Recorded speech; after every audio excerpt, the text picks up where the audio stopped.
What's up mga ka-TSP? So ito po no, before mag-start yung ating video, gusto ko lang pong sabihin na malapit na po tayo mag-20 subs. So maraming salamat po sa inyo mga ka-TSP. Sa mga matagal na po nakasubaybay sa ating channel, you know what that means. Kung may katanungan po kayo tungkol sa inyong mga bike or anything na bike related po, just leave a comment down below with the hashtag TSPQA. Okay, so nasabi ko na lahat ng kailangan ko sabihin. Now let's proceed to the review. Roll cinematic shot. Let's go!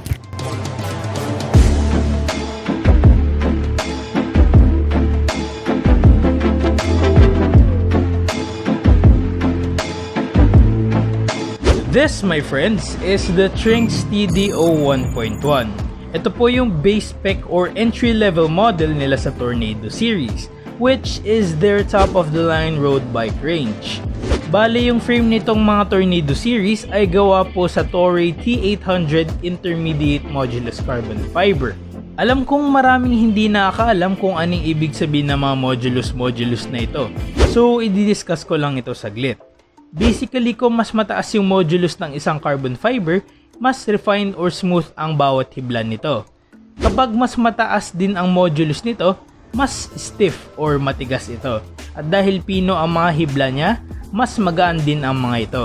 Pero habang papataas din ang modulus niya, mas nagiging marupok siya. Hindi kasi porke matigas, matibay. Punto muna tayo dito kasi sobrang lawak na topic ang patungkol sa carbon fiber, so ilalaan na lang natin yun sa isang separate na video. So balik tayo sa Tornado 1.1.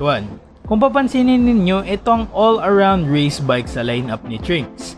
Meaning kakompetensya niya yung Giant PCR, Specialist Tarmac, Cannondale Super 6 Evo at sobrang dami pang iba. Alam ko na ilan sa inyo iniisip na aero bike ito.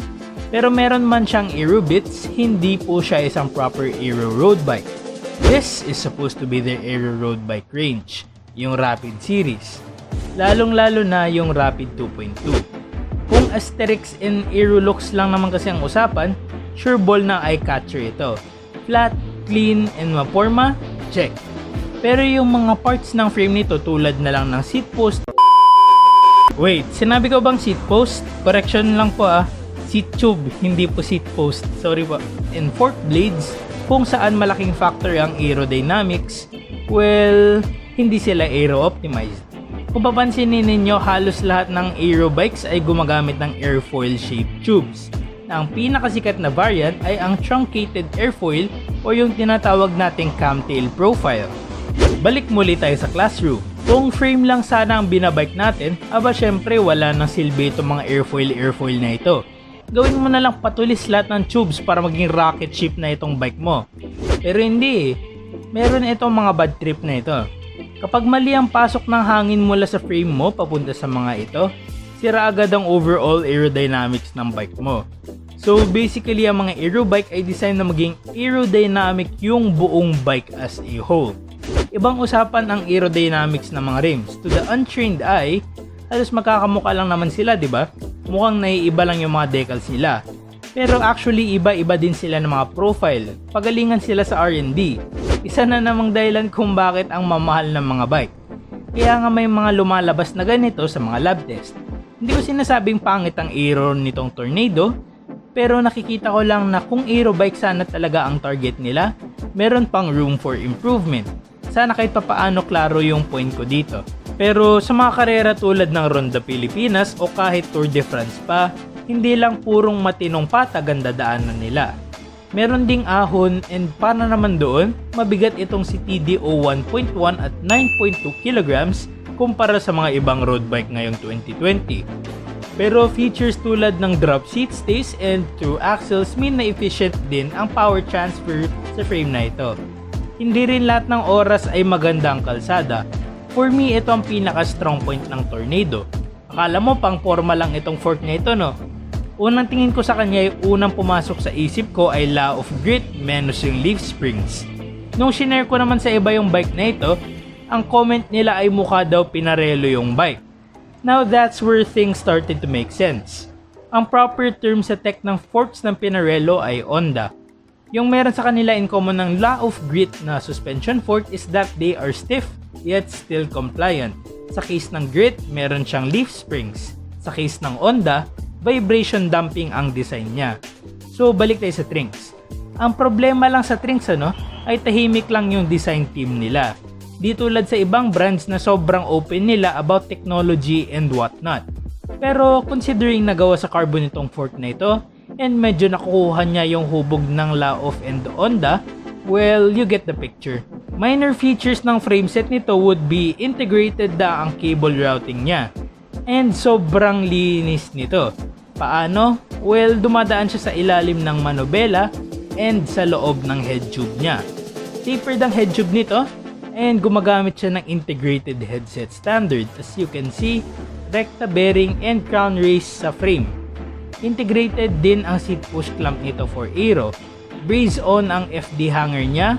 Press fit ang BB nito.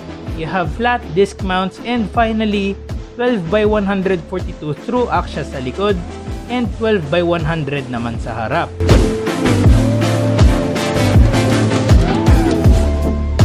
Para happy, ire-recycle ko lang yung group set description ng Rapid 2.1 with some minor changes. Straight Shimano 105 R7000 ang grupo nito. In short, mula drivetrain hanggang brake set nito, Shimano 105. Siguradong familiar na tayo sa grupong ito. Syempre, ito ang workhorse na roadie grupo from Shimano. Ito kasi ang pinakasulit na grupo nila sa presyo for the given technology. Pero i-run through ko pa rin kayo. Shifters. Redesigned itong R7K dual control levers. Pinaliit ang hoods and may texture sa taas para hindi madulas. Parang sa Ultegra lang ang peg. O nga pala, pwede sa hydraulic na disc brakes ang levers na ito. Yung ergonomics niya ay similar doon sa Ultegra. So, pwede ko bang sabihin na halos kapares na lang yun? Siguro. FD. Mas compact at malinis itong sa R7K. Salamat sa bagong cam arrangement na panghila sa cable mo. Di tulad dati na may pull arm siyang mahaba na pangit tingnan. No need for barrel adjusters na din ito. Dahil may cable tension adjustment screw na ito. RD. Shadow Tech na po ang RD nito. Meaning mas tago po siya out of harm's way. Long cage din ang nakasalpak sa bike na ito, meaning hanggang 34 teeth ang max nito. Pero may ilalaki pa yun. And pinalakas na din ang spring nito. Meaning kung magawi kayo sa malubak na daan, wag naman sana, at least hindi masyadong malaro ang jockey cage niya. For the cassette, you have an 1128 105 or 7K cassette. At ipinares po ito sa OEM spec na KMC X11. Again, hindi po ito SL variant. We have the R7K cranks in 853-39 tooth configuration. At nakalimutan ko na namang tingnan kung gaano kahaba ang crank arms nito. Ang brake set niya ay hydraulic na 105 R7K discs. Shimano na din ang rotors niya.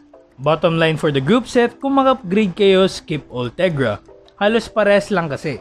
Recta Dura Ace or SRAM Force or Campagnolo Potenza na lang po kayo.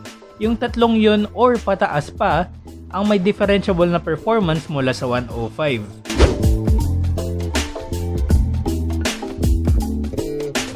According kay Trinx, zero brio daw ang wheelset nito. Well, baka totoo nga, given na formula ang hubs nito. Isang company lang kasi ang zero and formula hubs eh. Iba pa yung formula na galing sa Italy . Anyways, meron tayo ditong 30mm depth rims na nakalace sa 24 front and 28 rear formula rear hubs. Sound check, meron din tayo niyan.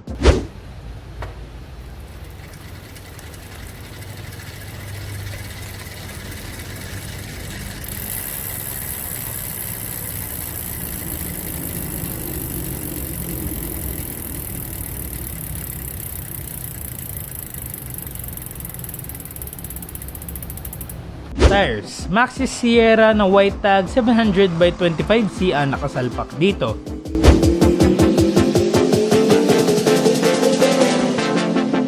So this bike features the integrated bar and stem up front. This gives the bike a clean look at nababawasan itong drag coefficient ng bike dahil mas onte ang sasalubong sa air na surfaces. Seat post cam tail profile ito, dual bolt ang clamping system, plus gawa siya sa T800 carbon fiber.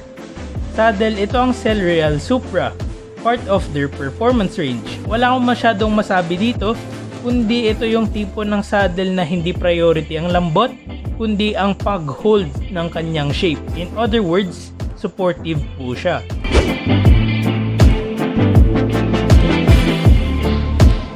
Well, magkano nga ba itong Trinx Tornado 1.1?